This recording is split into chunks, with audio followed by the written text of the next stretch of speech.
All right, ladies and gentlemen, my special guest, you've seen him here before, is Scott Ritter. He is a former UN Special Weapons Inspector. Let's go ahead and bring him back in. What's going on, Scott? Happy New Year. Happy New Year. Happy New Year.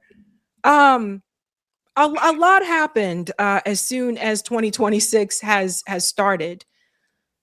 I think I want to get your perspective about what is happening now in Venezuela, right? I'm seeing some similarities here to what happened to Iraq. And I know you have experience there. You know, you were a former, weapons inspector, and you remember the narrative that was told about the weapons of mass destruction, and that's why we needed to go to war, right? Now it's the narrative has changed. But I feel the same type of energy. There's a lot of oil there. And I want to get your take on this about what they're actually trying to do in Venezuela. I mean, what they're trying to do is set in motion the implementation of the National Security Strategy document that was published in November of last year to create Fortress America. I mean, the Trump administration has come straight out and said that the Western Hemisphere belongs to us, America.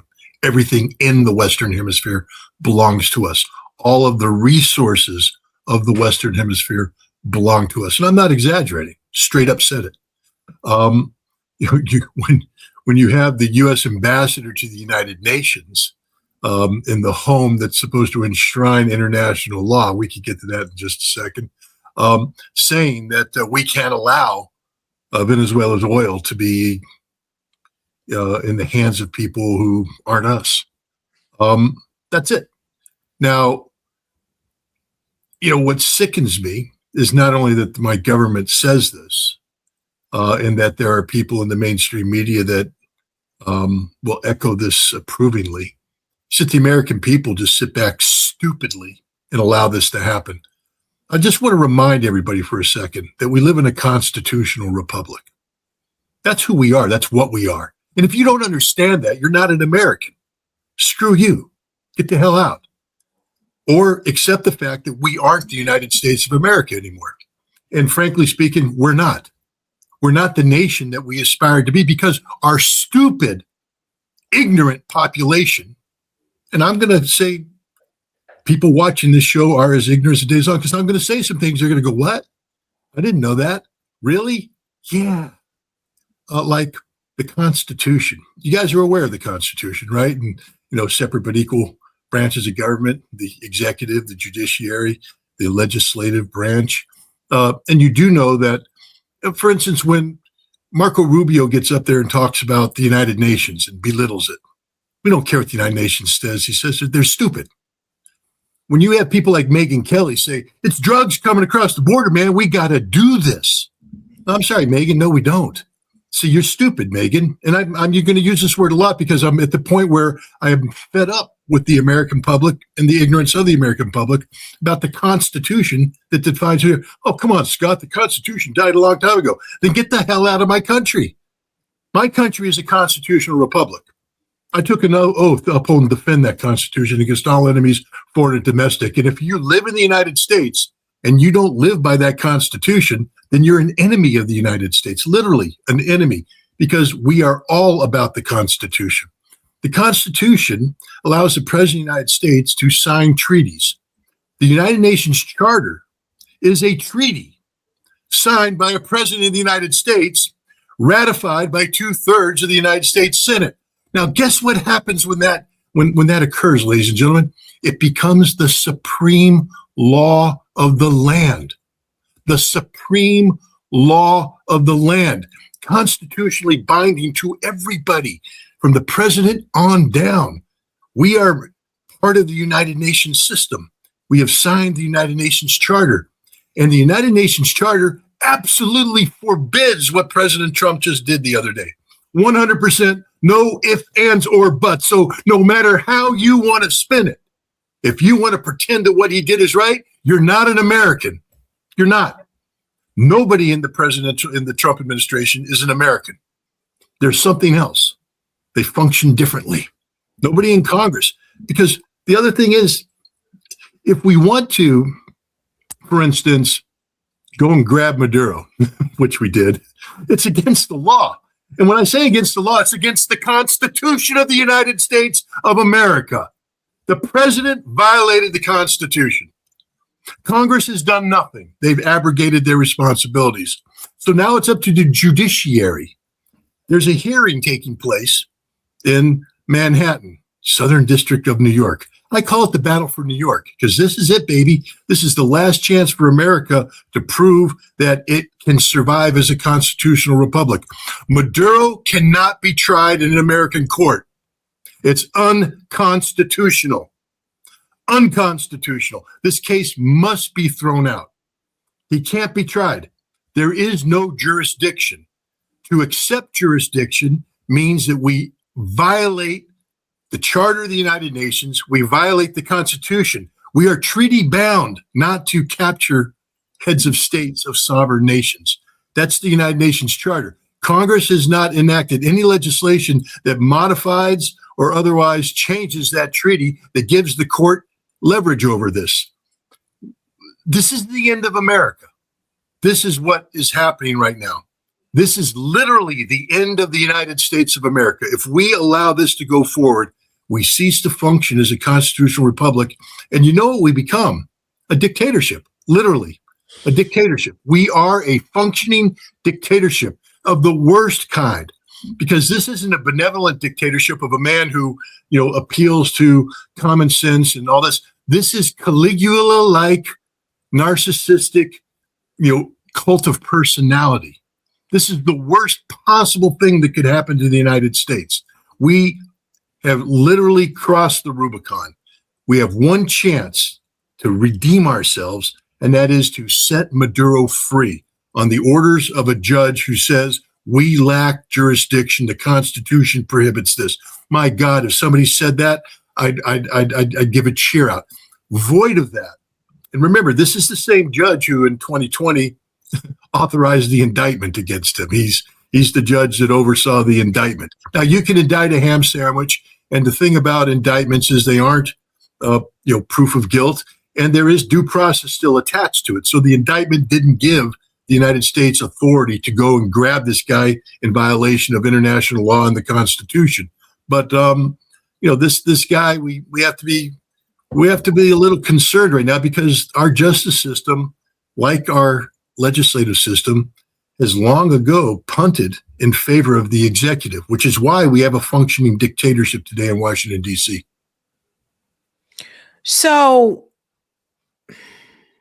this is what I want to show people, because Maduro just appeared in court, and I want you guys to see what Maduro said. One of the things that really stand out to me is he described himself as a prisoner. Everyone listen to this. Pleaded not guilty to federal charges related to drugs and weapons, and will be held without bail until their next court date in mid-March. During the arraignment, Maduro, dressed in prison garb, you see pictures there on the screen, appeared defiant, describing himself to the U.S. district judge as captured, innocent, and, quote, the president of my country. His wife echoed that sentiment, calling herself the, quote, first lady of the Republic of Venezuela. Those words could offer a window into a possible defense strategy here if Maduro tries to argue head of state immunity, although the U.S. doesn't recognize him as a legitimate leader. Yesterday's hearing also came to a dramatic close when a man in the courtroom stood up and screamed at Maduro in Spanish, saying he will pay for his crimes. The ousted leader responded, quote, I'm a kidnapped president. I'm a prisoner of war.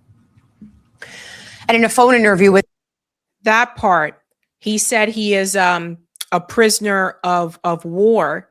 And the other part that I wanted to show people that was just announced, which I think, in my opinion, I'm not a lawyer, but in my opinion, could make all this even fall apart as well, is that it was reported just now, the Maduro case is dropping the cartel theory. I don't know if everybody saw this, but this is a really big one. It says here that the Justice Department revised its indictment of Venezuela's Nicolas Maduro, dropping claims that Cartel de los Soles is an actual cartel. The shift undercuts 2025 U.S. terror designations and reshapes the Maduro drug case. So now they're saying they actually had to drop the cartel theory. And so I want to get your your opinion about this as well, Scott. I don't feel they have anything that can actually stick. And I think this is going to be the really telling part. Like, are they going to be able to? I haven't seen, evidence that he is trafficking drugs into the United States, but the fact that they are dropping the cartel theory, I think that says a lot. First, again, before any, just to set the record straight, we're talking about the wrong thing if you're talking about a case that sticks. To give you an example, in the United States, there's plenty of cases where police have gone in hot pursuit across state lines and effected an arrest in a state that isn't their jurisdiction. And they arrested a guilty party. The guy had a car full of, whatever they were looking for, drugs or something like that. Case gets tossed out because it's an illegal arrest. Illegal arrest. Okay. You can't even begin to talk about the evidence that's obtained illegally. Here, so we shouldn't, what I don't want to do is just jump to talking about the case, because that obviates what I've said all along. There is no legitimacy to this whatsoever. None, zero, zip, squat. Now we can move to the evidence. You had Aaron Mate, debating Megyn Kelly earlier. His partner at the Gray Zone, Max Blumenthal, has done an outstanding job of exposing, the origins of this cartel. It's a CIA operation. I think dates back to 1989. Where the CIA recruited a Venezuelan general and then had him ship 22 tons of cocaine to the United States as part of whatever game the CIA was playing at the time. So the cartel exists only because the CIA invented it. It's not part of Venezuela. Maduro has nothing to do with it. And James Story, he's the former ambassador of the United States to not Venezuela. He was the charge the affairs of the Caracas embassy before it closed down. And then he jumped to Colombia, where he ran the Venezuelan interest section, basically running covert operations against Venezuela in the first Trump administration. He did an interview in 60 Minutes a while ago where he said, this is nothing to do with drugs. Zero. This is all about oil, all about resources. So the whole drug case is just a fabrication from the beginning. So even if it did go to trial, one would hope that it would be thrown out. But I have to tell you this, that if this judge allows us to go to trial, it means he doesn't care about the rule of law. It means that he has been bought and paid for, and he will play the game, and they will get a Noriega type conviction. So, it doesn't, the rule of law doesn't matter when the judge doesn't care. I can tell you that for sure. We'll find out if this judge cares. Now, we know in the past he has, for instance, last year, rejected a Trump administration effort to deport Venezuelan illegal immigrants to Venezuela because they were denied due process. So he is somebody who understands constitutional procedure. And so if that's the case, like I said, I hope this case never goes to trial because there is no jurisdiction. Maduro is a prisoner of war. That's what happens when you have 200 JSOC personnel, Joint Special Operations Command personnel, fly into Caracas, guns ablaze, kill 75 people, a dozen or so civilians caught in the crossfire. They suffered 7 casualties, by the way, Delta Force, 7 guys wounded, 2 are still going through surgery. 5 have been released back to active duty. A helicopter apparently was so badly shot up that it almost didn't make it back to the ships offshore. But good pilots, and they got it back there. But this was an act of war. This wasn't a law enforcement operation. This was Delta Force going in, launching a close quarter combat assault, an extremely violent event. Anybody who has worked with them, and I have worked with them, what this is. It's one of the most violent things you'll ever experience. And, and Maduro, was taken prisoner because of this. He is not a criminal. He's the head of state who is seized, abducted by American commandos through an act of war. He is a prisoner of war. And the United States has no jurisdiction over this man because Last time I checked, we weren't at war with them. And anybody who tried to make the case, I mean, my God, this breaks us right back to blowing up the ships. You remember blowing up the ships? Yep. We're blowing up the ships, we were told. I mean, Hegseth is on record because of this cartel. These ships are from this cartel coming in. We're blowing them up because of this cartel, the cartel that doesn't exist. Well, see, and here's the other thing. You brought up the casualties, right? I think this is another thing that people are overlooking. This was at that point, they said the death toll was at 80. I think it has increased since then to around about 100 people that have been killed. We're talking about civilians that died as well. So it's not like, and I don't like the way that some people are framing this, and they're saying, well, the U.S. stormed in there and they just arrested Nicolas Maduro. I don't like the way that people are framing. Like, no, there was an attack. Like, people died, and I don't feel as though he was arrested. I'm telling people he was kidnapped. Like they took this guy, out of nowhere. And I think my question about that as well. I saw a video that showed that the lights turned out, and Donald Trump said we turned out the lights, and there was a guy who happened to be live streaming at that time, and he's like, whoa, all the lights just went out. Do you feel as though that's why Nicolas Maduro's men weren't able to protect him, or do you feel like some of them may have been in on it? Let's put it this way. The president has said a lot of things. One of the things the president talked about, which normally isn't talked about, is the fact that they did that Delta has been rehearsing at a full-scale mock-up of the facility where Maduro was abducted from, a full-scale mock-up, functioning mock-up. That means that when they come to a door, they know what the door material is. They know which way the door handle turns. They know how it opens. They know what to see when they come through. They had great intelligence. Where did they get this intelligence from? They knew where the security forces were laid out. When they took this place down, they flow through the building like water. The team just flows through seamlessly. That's the way it has to work, because if you come to a door and you think it's going to open this way and it opens this way, and now you're jammed, you're dead. Now you turn out the power so that we're on night vision goggles. We operate with night vision goggles like it's daytime while everybody else is, running around. So it was murder.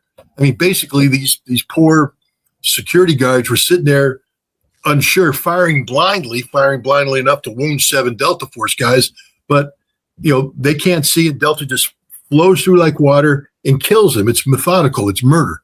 And that's what they did. We shut out the lights using cyber techniques and other specialized weapons that were dropped that achieved the same result.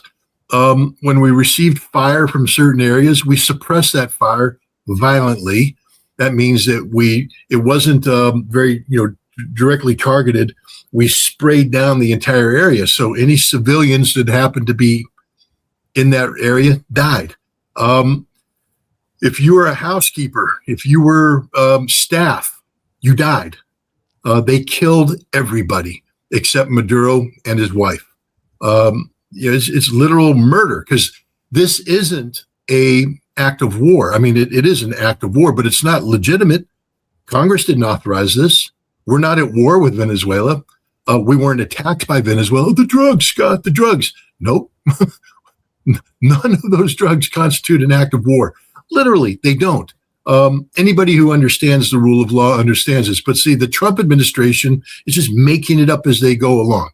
Everything they say is an absolute lie when it comes to legal definitions and things that are real. And what I don't get is that everybody's playing along with this. Why did the JSOC commander go along with this? I mean, why did Delta Force squadron commander, the commander of Delta Force should have said, no, we need Congress to say this is an act of war, or we need, and maybe they got this, the attorney general to come up with some sort of legality that, they provided cover for this. But, this was murder that was committed by some of America's most highly trained warriors, people who are men of honor, who took oaths that they take seriously. But for them to do this, this isn't, the Navy SEALs that assassinated Osama bin Laden, because that was a straight up assassination mission. At least Osama bin Laden was a bad guy who, was involved in 9/11 and involved in other acts of terrorism. Maduro is the head of a state, and all this stuff about drugs, understand, you can't believe anything anymore because the U.S. government just admitted they made it all up. They made it all up. You know how much fentanyl comes out of Venezuela to American shores? None. All comes out of Colombia and Mexico. But we went after citing the fentanyl crisis. It's just stupidity. And as you mentioned earlier, I think one of the biggest drug problems we have in America is the oxy that's produced by big pharma. Why doesn't Delta go in and take out the big pharma guys? Those are raids I'd like to see. I'd like to see Delta go in and clean up big pharma. That would be pretty cool. But no, we're not going to get that. We're going to go in and, kidnap sovereign leaders of sovereign states on manufactured premise because we want their oil. Let's never forget what this is about. This isn't about drugs, ladies and gentlemen. It's not about drugs, Megyn Kelly. It's about oil. And, I love her. I have a son. Oh, really, Megyn? So does the rest of America. You think you're special? You think your son's special? I know he's your son and he's special to you, but you sit there and you nod your head stupidly at a whole bunch of things to get the sons and daughters of other Americans in harm's way. You don't think about that, do you? Not at all. Everybody should have a son in this fight. Everybody should have a son in this fight. And then I'd like to see how enthusiastic they are. Well, it's really interesting, too, because I was listening to this line of bull that came from Marco Rubio, and it's very clear to me. It almost seems like this is a precursor to get to Cuba. They're talking about going into Cuba, Scott. They're talking about going into Cuba, going into Colombia. Mexico. Yeah, like in serious. And Marco Rubio, for those who are not aware, Marco Rubio has been itching to get at Cuba for a long time. And so it's just, to me, I'm like, but no one's trying to stop it either, Scott. No one, even on like the Democrat side, people are just like, meh, what are we going to do? Well, because they bought it. Again, for everybody that's, blowing up on the Republicans and Trump, please blow up on Republicans and Trump. They earned it. But so have the Democrats. It's been a bipartisan effort, this stupidity. Singling out Cuba. Venezuela has been a bipartisan nightmare for the United States. Biden is guilty. Obama's guilty. Trump's guilty. Everybody's guilty about setting up Venezuela for failure, by the way, for failure. We have not allowed Venezuela to succeed. And Cuba is a bipartisan effort. There's not going to be any voices standing up going, oh, no, don't go into Cuba. Everybody's just screaming yes, because, look, if you're a Republican or Democrat, you need the state of Florida if you want to have the White House. And the Cubans are sort of a swing vote down there in Florida. So no one has the courage to go to the Cuban American community and say, pound sand. You guys came over here because you were supporters of a dictator, a brutal dictator. And, he got overthrown by a revolution. Fidel Castro's boys overthrew him. You fled because you were corrupt mafioso types. That's who Marco Rubio's father is. These aren't good people. These aren't the salt of the earth. These are people who fled Cuba because they were affiliated with a dictator. And they want to come back and restart the good old days. But the good old days were full of, mafia crime families running Havana, organized crime, corrupt families. Everything that Hugo Chavez tried to kick out of Venezuela, by the way, when they had the Chavista revolution, this systemic corruption, but nobody in the Congress is going to stop this. And the bottom line is we're going to make a move on Cuba. We might not succeed. But what we've done is set a standard where if you're a leader, we're going to take you out. And that we can do. We can do that better than anybody, especially if you let your guard down, if you sleep in the same place for several months straight, long enough for the CIA to build a detailed mock-up of your facility so the Delta can rehearse the assault Or remember what the SEALs did to Osama bin Laden. They rehearsed that assault over and over and over again. If I were the leader of Mexico or Colombia or any nation, I wouldn't sleep in the same place 2 nights in a row. And my security at night, I'd go lights out and have all my security in VGs, and I'd study. I mean, I don't want to give away too much, but JSOC isn't what they do very well, but it's very predictable. Just ask Delta what happened to them in Baghdad when the Iraqis figured out the 2 ways Delta approaches, the X and the Y, and those who know. And once you figure out the X and the Y, suddenly commandos start dying because you're only human. And if the enemy's waiting for you and ready for you, you're going to die. And so if I were the security forces of the various people, I would do some research. I would adjust accordingly, and I would live a different lifestyle until the United States gets a different president, because we now have a president that just doesn't believe in the rule of law. He's a dictator. He does whatever he wants. It's stunning. And I look at your comments. You voted for him, Scott. You're goddamn right I did. You think I was going to vote for Kamala Harris? Are you stupid? Well, Scott, Sabby has one of the smartest groups. You're not very smart if you're bringing this topic up. All right? I voted for Donald Trump because I hoped that he would be what he claimed he wanted to be, a president of peace, who was looking for better relations with Russia at a time when Joe Biden was going to have a nuclear war with Russia. You guys forget about that, don't you? That the Biden administration was ready to go to nuclear war with Russia back in December, that the CIA said there's a 51% chance of a nuclear war in December of 2024. You forgot about that? I didn't. So I voted for this orange-faced lunatic on the hope that he would prevent a nuclear war. And it turned out that I was wrong. I was very wrong. But at least I have the courage to admit that I was wrong.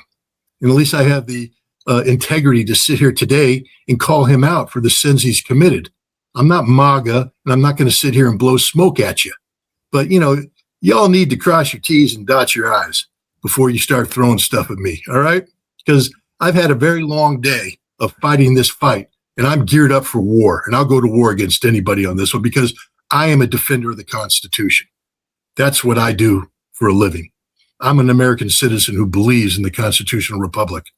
And I'm not going to just sit here and go quietly into the good night as the modern day Caligula sits there and turns American democracy into a Roman mob.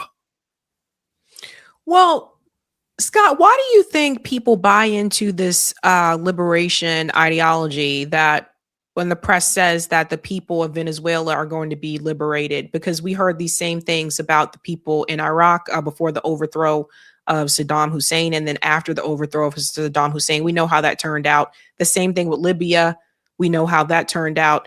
Why do you think people are somewhat buying into this? And I don't know if you've been on X recently, but I also noticed there were a number of fake videos that were going around on X, and they said, look at the people celebrating in Venezuela, and it wasn't even Venezuela, or it was like a World Cup celebration from years ago.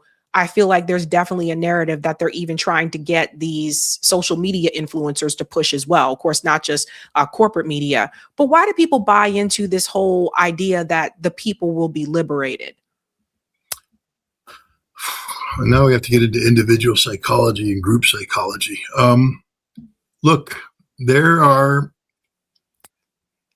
first of all, again, just to set the record straight, the American people, maybe your audience excluded, are the most ignorant people in the world today about the world we live in.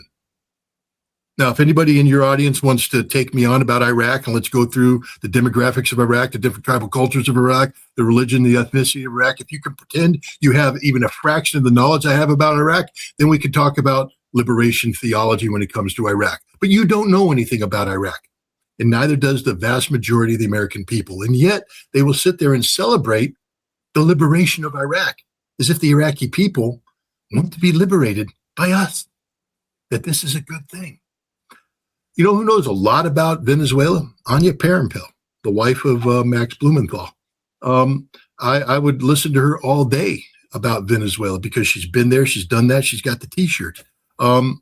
She will tell you straight up that the Venezuelan people are bending over backwards to be liberated by the United States. Are there problems in Venezuela, just like there were problems in Iraq? Of course there are. But America is not the solution. This is the hubris of the American people, to believe that we are the shining city on the hill. We are the only example of that which works, and everybody wants to be like us. Have you looked at American cities lately? Have you looked at the Walking Dead in American cities? You know, these drugged out people just standing there. Have you looked at the unemployment? Have you looked at the destruction of our infrastructure? We're not a shining city on the hill. We're a swamp. We're literally, where the sewage goes in many places. Why do we believe, if we can't fix what we have here at home, if we can't make this right, where do we get off saying, oh, no, they want to be liberated. They want to have a better life. Who are we to tell them what a better life is? This is the arrogance. I mean, in the British days, they call it the white man's burden, racism personified, where, it was the white man's job to teach the little brown men and the little black men and the little yellow men, how to live their lives in accordance with the way that God and the Queen and the King wanted them to. Well, America's taken on that. We are an extraordinarily egotistical society who believes that somehow we have it better than everybody else and that our system is the best system in the world and everybody wants to be like us. Why don't we just respect the fact that people want to live their lives unencumbered by the weight of American oppression? Because American liberation isn't what it's all made out to be, ladies and gentlemen. We blow a lot of stuff up. We kill a lot of people. We don't liberate very much. We just destroy. Yeah, I think that's a really good point. I just see a lot of repetition. I see that people are, and I've been posting these pictures as well of the comparison between Iraq and Venezuela. And the thing about the Trump administration is that he's very overt about what they want. Like, he put it out there in the open and said, we want the oil. Like Biden wanted the oil too. He just didn't say it like that. You know what I mean? So it's out there in the open. And so then there is that question again, like, to go and take another country's oil. And how long is the U.S. going to continue doing this? And this is another thing, like the oil thing. If you go back to Iraq, if you go back to Kuwait, a lot of this all comes back to oil. And it makes me wonder if we're at some point in this country, we really need to be looking at other sources of energy. Like, why are we still so dependent on oil in 2026? Well, it's the easiest resource in the world to get a hold of. We'll be dependent upon oil because oil will last forever. I mean, there was talk a while ago about peak oil, but peak oil doesn't exist. Peak oil was based upon, oil that operates in wells that were accessible by available technology. But what we're finding out is that there's virtually unlimited supplies of oil through fracking and deep drilling and all this effective oil field management. There's ways to go back in. We'll be pumping oil out of the earth forever. In your lifetime, your children's lifetime, as long as there's a planet, we'll be pumping oil. And it's just, it's too easy to get. And until we have viable alternative sources of energy, green energy, et cetera, that can function on the scale of oil. And the other thing people need to remember is that oil isn't just about energy. Oil is about everything. Look around you. Everything in your house is made from oil. Everything. That's just the reality of oil. It's not just about, gas, diesel, and bunker fuel. Oil produces plastics. Oil produces food. Oil produces everything. And we need it as a society. As long as we, have this society that we aspire to be part of, we need oil.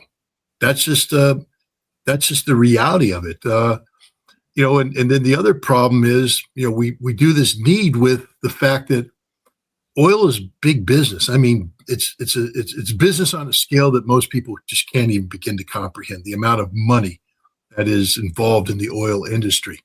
And it's so much money that it it influences governments. And I still am on the board of advisors for a very major energy related business.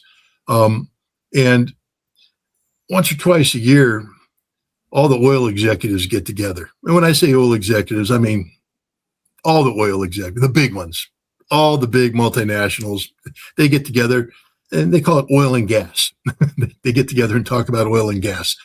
And I remember in some of the behind the scenes conversations where I would try to talk about international, this is back during Iraq, and talk about, how the Iraqi people weren't going to go along with this. Oil executives were dismissive.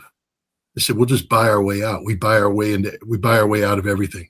Once we start throwing money around, nothing can stand in our way. And I said, well, one day you're going to run into a problem set that money can't solve.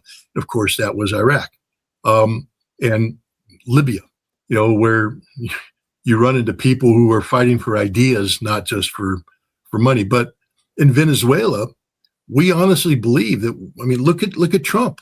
He's just sitting there saying, hey, look, I can free up 30 to 50 million barrels of oil, get it sold and get it distributed around Venezuela. I can make life better for people.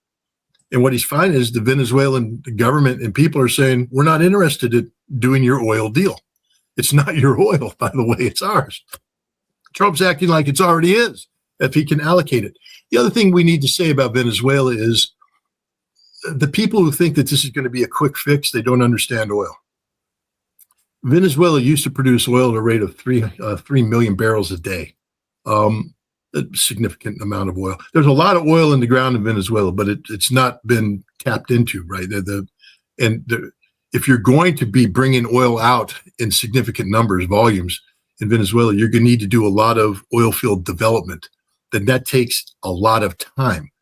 We're talking under normal circumstances to, because some of these oil wells have been shut down and not properly. As soon as you sanction this, Venezuela can't pump out oil on volumes that, because they don't have a market for it. So they have to close down oil wells. And if you don't shut down an oil well right and you mismanage the pressures, you'll get water saturation, water infiltration. You'll get a whole bunch of bad things happening that have to be fixed now. It takes time. It costs money. You're not going to make Venezuela, profitable for American oil companies for 10 years. 10 years. And a lot of money is going to have to be pumped in. Now, Donald Trump's talking about subsidizing the development, which means the American taxpayer, yay, us again. We're going to pay so that Chevron can go in and develop Venezuelan oil fields for the benefit of Chevron. We, the American taxpayer, are going to pay so Chevron can develop oil fields in Venezuela. The American people need to wake up to what's going on here. This is highway robbery across the board. Not just robbery of the Venezuelan people, but robbery of the American people to benefit this orange-faced Caligula that we have, sitting in the White House today, this narcissistic dictator. Yeah, this is why I kept trying to explain to people as well that this is not going to be good for us. It's not even just about the people in Venezuela. It's not going to be good for us here either. And, Trump just has people believe in this, that, this is America first and this is going to benefit the American, but it's not. And people will see over time that they have been conned once again. And I have another question. Where is Tulsi Gabbard, Scott? Where's Miss? Where is Miss? We cannot have any more regime change wars. Well, where is she? She is very quiet. Well, the one thing, first of all, it's a great question. And it's one that everybody asks, including especially people like myself who have interacted with Tulsi in the past. First thing we have to understand is that she is a public servant. She's the director of national intelligence. It's not her job to speak to the American public. It's just not her job. It's not in her job description. She reports to the executive branch, and as required, will report to Congress. But, it's not Tulsi's job to come out and brief us, the American people. Two, she's not a policy maker. She doesn't make policy. Her job is to manage the intelligence community who are supposed to be answering the questions of the policymakers. So maybe Tulsi's doing her job. Maybe Tulsi's producing the products that are designed to inform the executive. But as we've already seen, Donald Trump, if you remember when Tulsi talked about the Iranian nuclear program, I don't believe her. Nah, she's not good. She's not smart. Nah, I'll go with John Radcliffe because he's a stooge and he's the director of the CIA. He's got paramilitary forces. We go around and kill people. Tulsi, she only Tulsi could defend Tulsi. At some point in time, one would believe that if your best advice is being absolutely disregarded, that you're not having an impact on the system, a positive impact, then maybe it's time for you to go. But we don't know. We don't know. Has she won some battles? Has she, succeeded in certain areas? Maybe she's doing something with arms control that we're not aware of. Maybe she's doing something with China policy we're not aware of that's moving us in a direction to avoid conflict. And so from the big picture, maybe it's best to have Tulsi Gabbard stay where she is, because, the Tulsi that we all knew and love is a woman of integrity, of honor, of principle. It's got to be frustrating for her to, provide advice to an executive and have that advice ignored. But I have to believe that Tulsi isn't doing what James Clapper and others did in the lead up to the Gulf War. I mean, James Clapper admitted that he was told to find weapons of mass destruction, so they just made it up. They went out there and just made it up to answer the president. Look, here's a facility. It's weapons. He said, we didn't have the evidence. We just said it was to appease the president. I don't think she's doing that. I think she's doing the opposite, saying the truth, and the president's just ignoring her because that's what he does for a living. But, where is Tulsi? Let's just remember, she's the director of national intelligence. She has no obligation to report to the American people, none whatsoever. One more for you here. Vladimir Putin. There was a recent article just came out today that says that Vladimir Putin says he is supporting Venezuela. What do you think that means in the grand scheme of things? Well, we have to be realistic about what support means. Russia is a long way from Venezuela. And to get to Venezuela, Russia would have to project power using fleets and air transport that they don't have. They don't have it in the quantities that we have. They can't project a power like we do. So you have to be realistic. There are limits to Russian power. But what we're seeing right now is that Trump, I think, believed that by seizing Maduro and the CIA buying people out, because I think the CIA bought a lot of people out. That's one of the reasons why this attack went down the way it did. That, Trump thought that Venezuela would be folding already and doing his bidding. It's turning out that the Bolivarian revolution is alive and well and living in Venezuela today. And you saw after the vice president was sworn in as president, she was greeted by the three ambassadors of China, Russia, and Iran. These are the three powers the United States say they want to kick out of Venezuela. As long as the Venezuelan government is willing and able to defend itself, Russia will stand with it. Russia has some capabilities. But again, Russia has to be realistic. You don't want to deploy 5,000 Russian soldiers to Venezuela when you're going to be confronting hundreds of thousands of American troops. That's a losing proposition. You're just not going to win. But you can advise and you can support Venezuela diplomatically and legally. And I think that's what we're seeing right now. Anybody who expects Russia to deploy, the 76th Airborne Division to Caracas, I'd be surprised if that happened. Are military advisors in Venezuela? Yes. Could there be more military advisors sent in? Yes. But I think the big support comes diplomatically, legally, politically. That you're going to see Russia and China putting a lot of pressure on the United States now on the international front. China is going to be overwhelming the Americans in various international courts. Now, when you're a lawless nation, so be it. But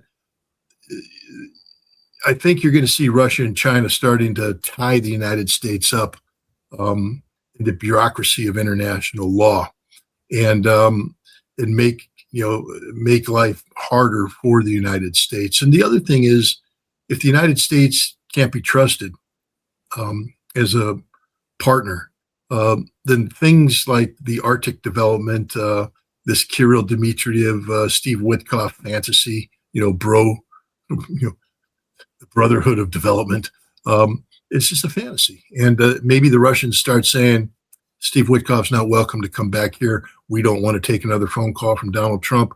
And on Ukraine, as they said today, you put people on the ground in Ukraine, we're going to kill them.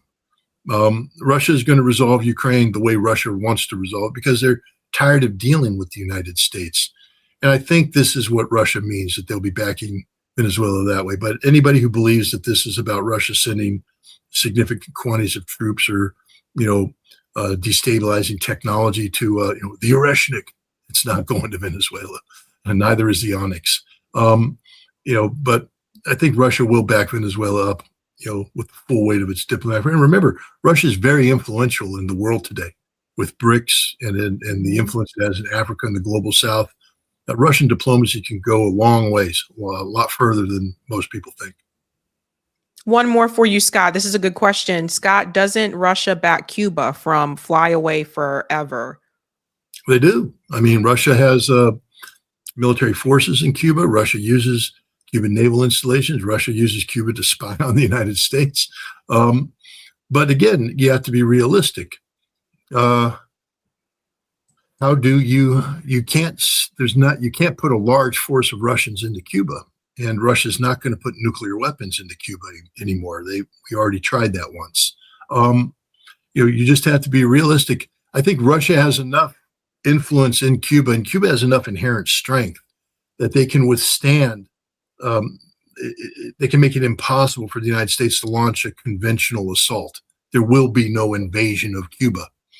But the danger is that because of sanctions, the United States has been very successful. We saw this in Venezuela.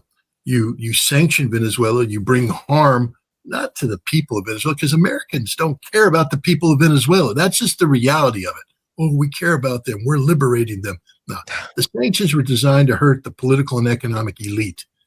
And what you do is you get them to feel pain, and then you dangle the possibility of lifting sanctions. We can lift sanctions and get all that money flowing back to you. All those people are used to your big bank accounts and your chartered jets and your jet set lifestyle. You can have that again. All we have to do is lift the sanctions. But first, you got to get rid of Maduro. You see, that's how we operate. And now in Cuba, we're saying the same thing. First, we got to get rid of the commies. Get rid of the commies, and we can bring it all back. And there's enough people in Cuba that buy into this nonsense, who say, yes, this is what we want. Hell, there's people in Russia that buy into this. This is the danger of sanctions. We've sanctioned Russia, and yet Vladimir Putin empowered Kirill Dmitriev to talk with Steve Witkoff about how do we get to the lifting of sanctions. And the moment you start talking about the lifting of sanctions, while sanctions are still in play, all you're doing is creating false hope, a false promise. People start spending their money before they have it, and they get disappointed when things don't happen. Like when Putin says, I'm not going to, cave in on our demands. And then Trump says, I'm disappointed in Putin. And the people in Russia go, it's Putin's fault that sanctions aren't lifted. And now you have internal unrest potentially developing in Russia. So this is the game that's going to be played. Again, I don't think we're invading Cuba, but I do think you're going to see the United States use sanctions-based leverage to try to develop an opposition in Cuba that we can then exploit for a variety of